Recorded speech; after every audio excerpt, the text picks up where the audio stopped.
आज की video power supply के लिए बहुत ही इम्पोर्टेंट टॉपिक है, जो कि आज आपको इस वीडियो में बहुत सारी इम्पोर्टेंट चीज़ें बताई जाएंगी जो कि आज तक आपने इस चीज़ को नहीं जाना होगा। तो जैसा कि आप देखे होंगे, किसी भी सिंपल पावर सप्लाई को रिपेयर करने के लिए इस समय मॉड्यूल यूज किया जाता है जब वो पावर सप्लाई फॉल्ट हो जाता है। यहाँ पर देखें, जैसे हमारा ये दो मॉड्यूल यूज किया गया है। ये इसमें एक एलसीडी टीवी के लिए स्पेशली है और दूसरा एलईडी टीवी के लिए। ऐसा क्यों, इसी के बारे में हम डिटेल से इस वीडियो में समझेंगे और इस पावर सप्लाई का डिटेल भी आपको इस वीडियो में और ही बेहतर तरीके से बताया जाएगा। ये दो टाइप के मॉड्यूल हैं जिसका हम यहाँ पे आज इस वीडियो में कंपैरिजन करेंगे, यानी दोनों की तुलना इसलिए बता रहे हैं करने के लिए क्योंकि ये मॉड्यूल हमारा जो कि 5 से 24 वोल्ट को एक कवर करता है। यानी जो फीडबैक यहाँ पे वोल्टेज दिए जाते हैं 5 वोल्ट से 24 वोल्ट तक की, यानी मिनिमम 5 वोल्ट मैक्सिमम 24 वोल्ट। यहाँ पे जो हमारी एसएमपीएस आउटपुट सप्लाई मिलती है उसे इस पॉइंट से जोड़ा जाता है, यानी इस वायर से जोड़ा जाता है, जिसका कलर है येलो कलर और ब्लू कलर। ब्लू कलर हमारा ग्राउंड है, येलो कलर यहाँ पे वोल्टेज जो भी हमको देना है आउटपुट से, वहाँ से 5 वोल्ट से 24 वोल्ट तक इसे आप दे सकते हैं। दूसरा आते हैं यहाँ पे मॉड्यूल में, यहाँ ये है हमारा 12 वोल्ट और 24 वोल्ट, यानी मिनिमम 12 वोल्ट जो कि फिक्स वोल्टेज है और मैक्सिमम 24 वोल्ट जो कि 24 वोल्ट, ये भी फिक्स वोल्ट है। दोनों वोल्ट फिक्स हैं। यहाँ पे फीडबैक के रूप में आउटपुट सप्लाई से इसे जोड़ा जाता है एसएमपीएस से, जो कि इसका ये वाइट कलर जो वायर है ये ग्राउंड होगा, ये ग्राउंड पॉइंट से जुड़ेगा आउटपुट के। और दूसरा येलो कलर, जैसे इसमें येलो कलर है, यहाँ पे वोल्टेज दिए जाएंगे जो कि आउटपुट से वोल्टेज होगा। जब आपको 24 वोल्ट मालूम है या 12 वोल्ट मालूम है और उस जगह से आप फिक्स सप्लाई जोड़ते हैं इस वायर को, तो यहाँ पे एक जंपर दिया हुआ है जो कि ये वोल्टेज फिक्स करता है कि अगर आप यहाँ पे 24 वोल्ट की सप्लाई जोड़ते हैं तो आपको यहाँ ऊपर वाले से जंपर यहाँ पे करना होगा। यानी जैसे 1 और 2 ये 24 वोल्ट का जंपर है ऊपर वाला, नीचे वाला हमारा 12 वोल्ट यानी 24 वोल्ट और 12 वोल्ट। जब आप यहाँ पे 24 वोल्ट देंगे तो यहाँ पे ऊपर पे जो है ये जंपर यहाँ लग जाएगा। जब आप यहाँ पे 12 वोल्ट देंगे यानी 12 वोल्ट देंगे तो ये इस जंपर को हटा के ये जंपर यहाँ पर जोड़ देंगे, यानी ये कनेक्शन यहाँ पे आप हल्का सा जंपर मार दें, इसे ओपन कर दें और यही कंडीशन जो यहाँ पे किए हैं यही यहाँ से हटाकर इसको यहाँ पर कर दें। अब ये आपका 12 वोल्ट और 24 वोल्ट से ये डिज़ाइन मतलब जो हुआ मॉड्यूल है ये काम करेगा। अब ये काम कहाँ करता है और ये काम कहाँ करता है, एक तो पहले आप जान लें कि जैसे कोई भी एलसीडी टीवी है तो ये एलसीडी टीवी में आप देखते होंगे उसमें 24 वोल्ट और 12 वोल्ट यूज़ किए जाते हैं, जो कि हमारा 24 वोल्ट हमारा 24 वोल्ट जो है एलसीडी बैकलाइट ड्राइवर के लिए होता है और 12 वोल्ट होता है मदरबोर्ड सप्लाई के लिए जो हमारा सिस्टम काम करता है उसके लिए। तो दोनों पे किसी भी प्रॉब्लम को सॉल्व करने के लिए ये हमारा एलसीडी एलईडी टीवी के लिए डिज़ाइन किया गया है, जो कि अक्सर लोग इसमें भी एलईडी टीवी में भी इसको यूज करते हैं, जो कि नहीं करना चाहिए। जो कि इसकी आप कर सकते हैं वो अलग बात है, लेकिन रिस्पांस आप देखेंगे तो उतना अच्छा रिस्पांस आपको नहीं मिलेगा।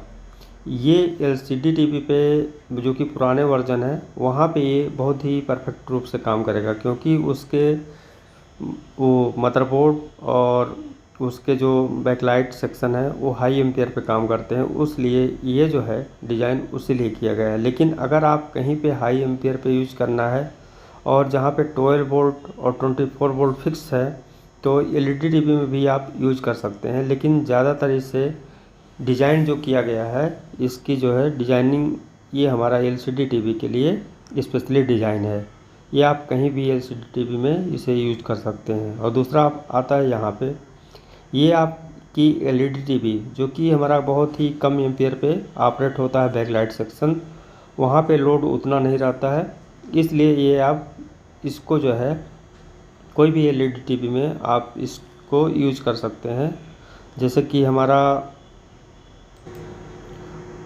24 इंच से आप इसके जो है 46 यानी 55 तक भी यूज कर सकते हैं, लेकिन वहाँ पे जो बैकलाइट सेक्शन या और जो हमारी डिजाइनिंग की गई है उसके वाटेज को आप देखकर इसे वहाँ पे यूज कर सकते हैं। अब ये आता है वाटेज का बात। वाटेज को अगर आपको देखना है तो यहाँ पे सारे ये सेक्शन को छोड़ दें, ये जो लगे हैं कंपोनेंट, ये स्विचिंग डिवाइस, इसके आप फीचर को देख लें। इसके फीचर को देखेंगे तो इसकी कैपेसिटी क्या है, इसकी एम्पेयर क्या है, इसके अकॉर्डिंग जो पुराने वाले हमारे स्विचिंग डिवाइस वहाँ पे लगे थे उसको आप मैच करा सकते हैं। यानी इसके फीचर और वो जो पुराने फॉल्ट हुए हैं उस कंपोनेंट को, यानी उसके भी फीचर को आप देख लें वो कितने एम्पेयर पे ऑपरेट है। इससे आपका ये मैचिंग का काम करेगा और ये परफेक्ट तरीके से उस एसएमपीएस में मैच हो जाएगा।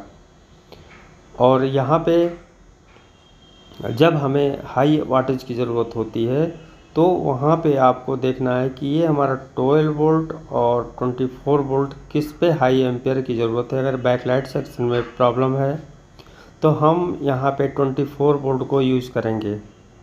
ये एलसीडी टीवी की बता रहे हैं। और एलसीडी टीवी में अगर हमारा बैकलाइट सेक्शन ओके है और उसमें 12 वोल्ट यानी उसमें कई सप्लाई होती है एसएमपीएस में, वहाँ पे 12 वोल्ट वाली लाइन में प्रॉब्लम है तो हम यहाँ पे 24 वोल्ट को ना लेके हम यहाँ पे 12 वोल्ट को लेंगे। ये आपको इस पे विशेष ध्यान देना है। हम इसके और भी डिटेल बाद में हम आपको बताते हैं, क्योंकि यहाँ पे अभी इसके डिटेल के लिए हम दोनों को एक एग्जाम्पल पे हम उसे जोड़ते हैं और उसके वोल्टेज को दिखाते हैं। और उससे पहले एक बात और जान लें कि इस साइड के जो सेक्शन है ये हमारा जहाँ से वोल्टेज रेगुलेट होता है, ये रेगुलेशन का काम यहाँ पे TL431 से काम में लिया जाता है। ये TL431 यहाँ पे भी यही आईसी यूज की गई है, TL431।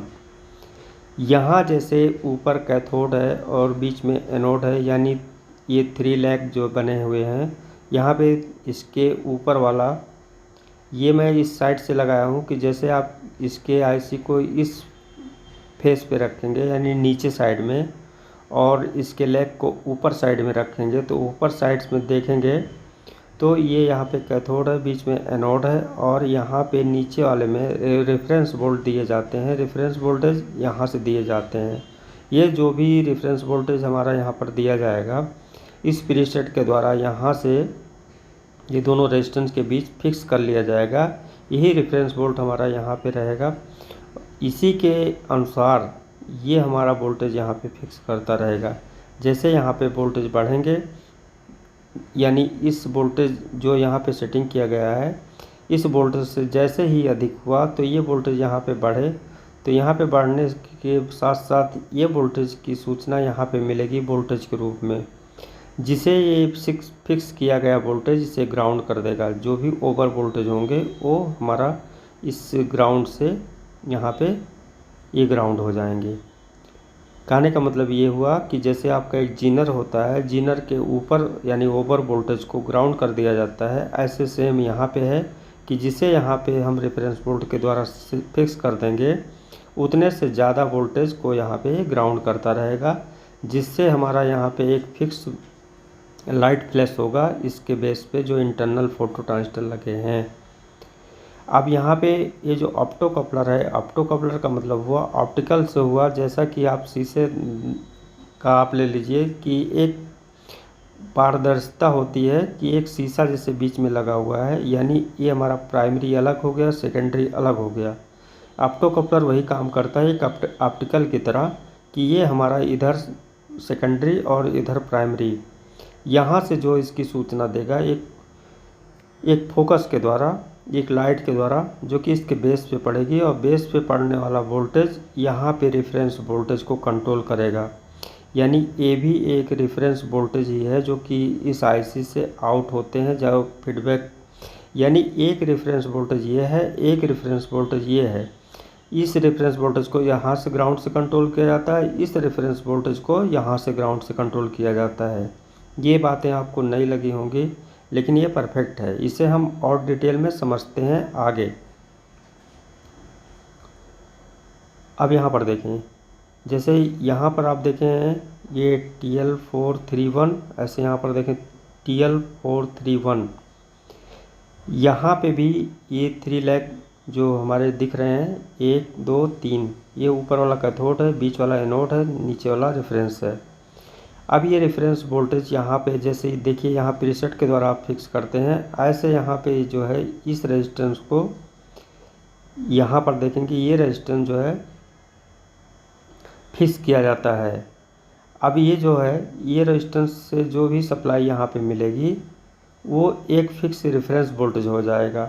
जो रेफरेंस वोल्टेज यहाँ पे होगा इस रेजिस्टेंस के अकॉर्डिंग, यानी इस वोल्टेज के अकॉर्डिंग, तो उसी के अनुसार यहाँ पे वोल्टेज जो बढ़ेंगे, यानी यहाँ पे वोल्टेज, यही वोल्टेज आप देखेंगे तो यहाँ इसके थ्रू यहाँ पर जाएगा, यानी इस पिन पे, और यानी पिन नंबर 1 पे, और यही एक रेजिस्टेंस, यानी दो रेजिस्टेंस यूज किए गए हैं। दोनों के वैल्यू को आप देखकर समझ सकते हैं कि अगर इस वैल्यू का जो डिफरेंस है, अंतर, वो आप देखेंगे जैसे 1 के 2 12 वोल्ट के लिए यूज किया गया है, 2 के 4 ये हमारा 24 वोल्ट के लिए यूज किया गया है। जस्ट डिफरेंस है, यानी 1200 और 2400। तो ये रेजिस्टेंस से आपको ये अनुमान लग गया होगा कि ये रेजिस्टेंस की वैल्यू जैसे वोल्टेज बढ़ेंगे तो बढ़ जाएगा और जैसे घटेंगे घट जाएगा। तो सब मिला के आपको कोई भी वोल्टेज से मैच कराना हो तो यहाँ पे जैसे कि आपको बताए थे 1.2 1.5 के वोल्ट, जैसे एलईडी के वोल्टेज होते हैं, एलईडी लाइट के वोल्टेज, लाइट डिपेंडेंट रेजिस्टेंस के वोल्टेज होते हैं, सेम इसके इंटरनल वोल्टेज होते हैं जिससे ये हमारा ऑप्टोकपलर ऑपरेट होता है। तो उससे जितने वोल्टेज हैं उससे ज़्यादा यहाँ पे नहीं होने चाहिए। उसको कंट्रोल करने के लिए हमें एक रेफरेंस वोल्टेज की ज़रूरत होती है और रेजिस्टेंस की। इसे आप खुद भी बना सकते हैं, कहीं भी मैच करा सकते हैं, बस थोड़ा सा समझने की ज़रूरत है, जैसा कि हमको मालूम है, क्योंकि मैं इसी तरीके से आपको बता रहा हूँ। मुझे पूरा विश्वास है कि आप इस बात को समझ सकते हैं। समझने के साथ साथ इसमें मैंने सर्किट को इतना इजी तरीके से डिज़ाइन किया है कि कोई भी व्यक्ति इस सर्किट को बहुत इजी तरीके से समझ सकता है। जैसे यहाँ पर भी देखें और यहाँ पर देखें, मैंने इस दोनों सेक्शन को मैच कराने का काम किया है, जो कि एरर डिटेक्टर इसमें जैसे डिज़ाइन है यहाँ पे डिज़ाइन है। इसे आप ध्यान से देखें और इस सर्किट को समझें, फिर पावर सप्लाई कोई भी है और इजी हो जाएगा।